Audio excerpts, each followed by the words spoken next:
Hello, welcome to my YouTube channel. So from today's video, I'm gonna talk about how to become a nice person without getting used by other people. So I think this video will be important for many of you guys. So without wasting our time, let's get started. So first of all, being a nice person without getting used by others requires a balanced approach that combines kindness with assertiveness and self-awareness. So let's talk about few practical steps that we can take to achieve this. So step 1, set clear boundaries. So as human beings, as individuals, we always should set ourselves boundaries and define what you are comfortable with and what you are not comfortable with. You have to communicate your boundaries calmly and firmly with other people, and this helps a lot in establishing expectations early on. So make sure you set clear boundaries. Also, you should know your limits. So you have to understand what are the things that you are comfortable in terms of time, personal space, emotions, and behaviors. And also, you should communicate clearly. You have to use simple language to tell others what you need or what you don't need.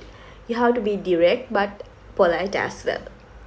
And use I statement. Like instead of blaming or accusing, say things like I feel uncomfortable when, or like I need, so they will understand it clearly. So make sure that you don't be so harsh on them. And one of the most important thing is be firm. You have to stick to your boundaries even if others push back. It's very important to prioritize your own well-being. And please learn to say no. This is something I repeat more than 100 times. Learn to say no. It's very important to say no when necessary, especially if something compromises your values, your time, or your well-being. Practice saying no politely but firmly. This will save you from many things in your life. Trust me, so learn to say no. And saying no will protect your time and energy. Like saying no helps you to prioritize what's important to you and prevents you from feeling overwhelmed.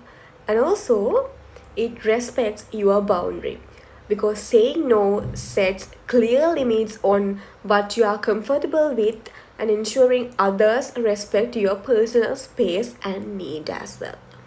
And saying no maintains your integrity. Saying no keeps you true to yourself and your values, ensuring your actions truly align with what you believe in. And also, saying no promotes honest conversation. Like saying no encourages open and honest communication in relationships, helping build mutual respect and understanding.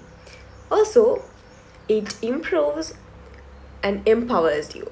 Saying no strengthens your confidence, self-esteem, showing that your needs matter just as much as anyone else. And the next point is understand your motivations. Reflect on why you choose to be kind. Ensure your kindness comes from genuine empathy and care rather than seeking approval or avoiding conflict. And then be assertive. Assertiveness means expressing your thoughts, your feelings, and your needs clearly and confidently. It's about standing up for yourself while respecting others. Being assertive is very important if you don't wanna use up yourself. And then observe patterns of behavior. Like pay attention to how others respond to your kindness. If someone is consistently takes advantage of your generosity without reciprocating, reevaluate that relationship. And then trust wisely, because trust should be earned over time through consistent action. Be cautious about trusting too quickly or blindly, especially with the new friendship that you have in your life. And then practice self care.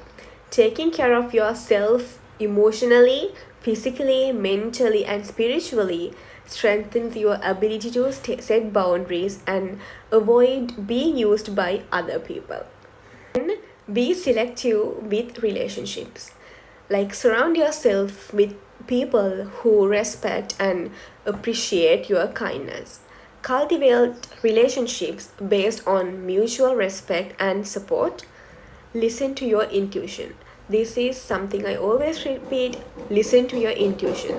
If something feels off, or if you sense manipulation, trust your instincts, because don't ignore red flags in a relationship. This is something we always try to do. We always see all the green flags but not the red flags.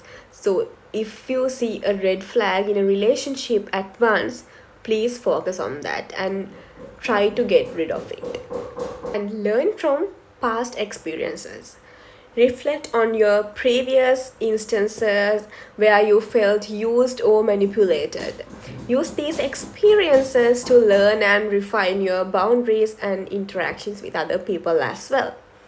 And then seek support if needed. I mean, if you struggle with assertiveness or setting boundaries, consider seeking guidance from a therapist or a counselor who can help you develop these skills as well. And try to balance kindness with self protection. Like, being kind doesn't mean sacrificing your own needs or well being. Find a balance where you can be compassionate toward others while taking care of yourself. And avoid overcommitment.